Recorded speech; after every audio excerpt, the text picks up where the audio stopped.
experience is not what happens to you. It's what you do with what happens to you.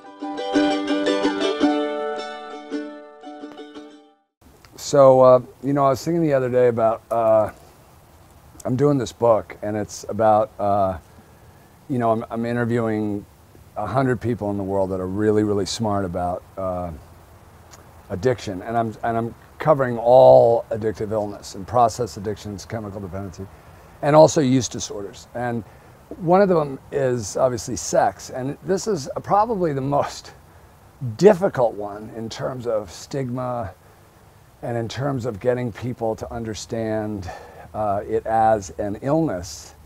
And you know, we just went through this whole period of Congressman Weiner and Arnold Schwarzenegger, who, you know, that obviously, Arnold is married to my cousin Maria, so that was obviously a very personal thing for me. And then, you know, that we also had that guy from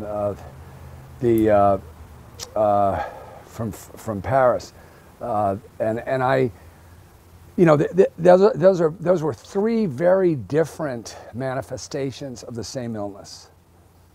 One was criminal, or allegedly criminal, and the other two, you know, were behavioral. The one involving Governor Schwarzenegger was obviously more understandable to people, although, again, because of the circumstances, people were outraged. And then there was obviously, they were just obsessed with the Congressman Weiner's behavior in terms of the sexting, and I thought, like, first of all, how unfortunate. Obviously, the criminal piece notwithstanding, because that was an alleged attack. The two other pieces were how unfortunate for those folks that their behavior had to be examined publicly, their illness, whatever illness they have, in terms of this. And obviously people don't see it that way. They see it as poor judgment, they see it as moral depravity, they see it as the same kinds of things that used to be the norm for people that looked at people that drank too much.